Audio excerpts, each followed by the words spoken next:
You write, this is key takeaways on page 119, blindly entrusting near limitless financial authority to any institution, no matter how well-intentioned, guarantees eventual abuse. Since Socrates, we have known that power lacks reliable guardrails, inevitably catering to self-interest. Our monetary system's reliance on human incorruptibility is not a sign of prudence, but a testament to systemic folly. When trust stands in for genuine oversight, we hand the keys of our economic future to those least equipped to resist temptation. This sets the stage for a deeper look into the logical underpinnings and contradictions of debt-based currency. Okay, so when trust stands in for genuine oversight, we hand the keys of our economic future to those least equipped to resist temptation. What is genuine oversight? How can we have genuine oversight without trust? Don't we need to trust an overseer? How can we have this? Well, it's almost as if we need some Bitcoin. All roads lead to Bitcoin. Yep. I mean, the verification, like. So let's make it, sorry, before, because we're getting to Bitcoin, or we're not there yet. Is it possible to have genuine oversight without trust minus Bitcoin? Do you think it's possible in a non-Bitcoin world? I don't think in an absolute sense. I doubt it. I don't think that, like, you need the right tool for the right job. Right. You can limit, you can put in those guardrails. You can, that's what society is trying to do. U.S. Constitution. It's trying to say, hey, we're going to stay on the straight and narrow. We're going to, try to keep people honest, ensure that they have integrity. Yeah. But the people that are drawn to power, the people that are drawn to those in those stations, like just the act of seeking those out means you're already kind of at a certain personality type. You're drawn to that, and it's like once you get there, and you're like, oh well, no one sees. Like that's when that's the temptation. Yeah. And it goes back to this like Gnosticism. Like this Gnostic temptation is hard, and it's been throughout all history, people wanting to take it. Just like, well, wouldn't it be nice if what's in my brain became real? Like what if I could be that one? And it's like, yeah. And then you get into it takes there's very few human beings, like the George Washington that say no, it's like it's not that humans are incapable of it. Right. It's just it's a really hard, hard standard to achieve. Oh yeah. And George Washington specifically did that with a role model of Christ, right? Like these were deeply Christian men, right? They really not just believed, like propositionally believed in the Bible, like they were trying to enact and imitate Christ. So to be able to turn down, I've told this before, but just to like re-reference it, George Washington leads the American Revolution to victory, right? And they were fighting for the principles of a constitutional republic, right? To be free from the Bank of England, to be free from taxation, all of these things.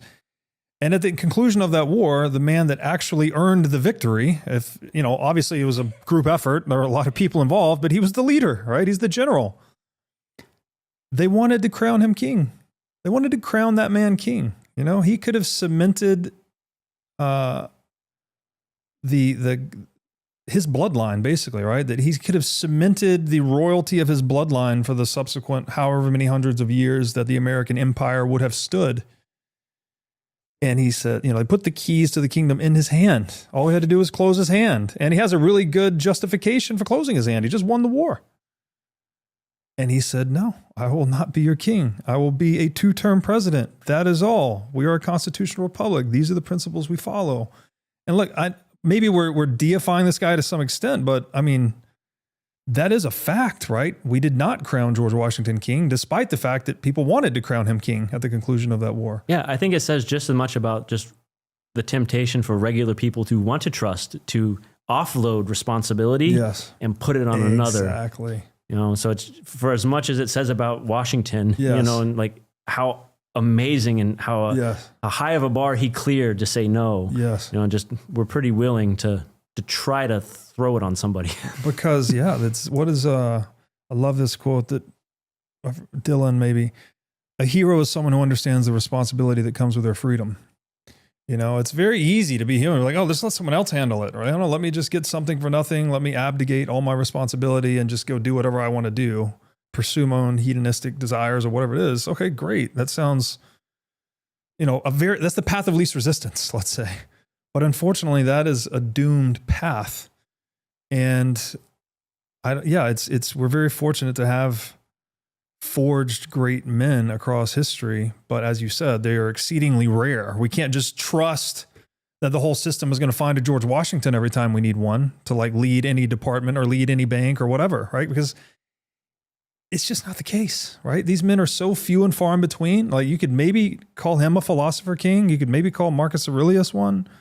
It'd be hard to name another one, right? To go beyond that, you're going to be in the domain of the theological, like Christ, like Buddha, Muhammad, at best you got a handful. Yes. Yeah. So trust, man. Trust is a real problem. Well, that's the whole problem with the system. Yes. We are trusting the Federal Reserve to not extract from us. Mm-hmm. We are trusting the politicians to not extract from us. To tell the truth. Yeah.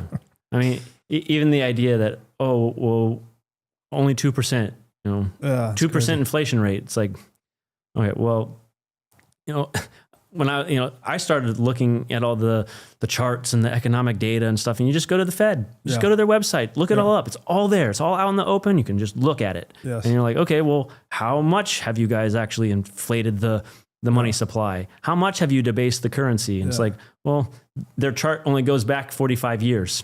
It's like, in 45 years, we increased M2 by, 13,581%. Yeah. You're like, okay, well, let me do the math real quick. That's a lot more than 2. Yeah. That's like a compounding 14. Yes. Even if you want to hand it. So it's just like, even if we took you at your word, 2%, it's like, well, you've leaned on that lever quite hard. Yes. And that's what hurts. That's right. That's right. That's right. Why is the working class, why is the middle class being hollowed out? Well, because the money is no longer connected to the value of your work. Of course. Like, you're not actually having to create anything. Yeah. You get rich today by winning a speculative trade. Yeah. You're going into the casino. You're like, that's all the stock market is essentially. Yeah. It's just this thing that's trying to keep up with debasement. Yeah. And it's like, it's just such a,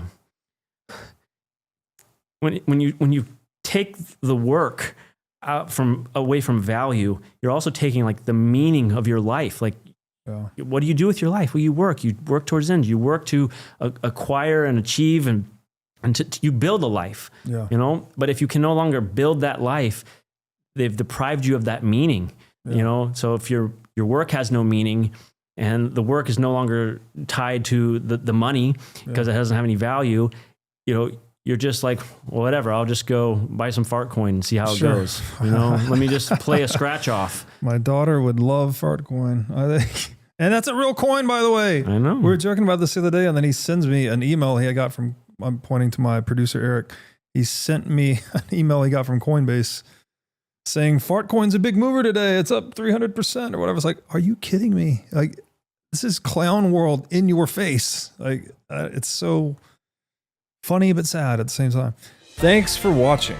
If you enjoyed this episode, click here to find more just like it, and here to find our most recent episode. Also, make sure to like this video to help shine light on the corruption of money, and be sure to subscribe to this channel to stay connected.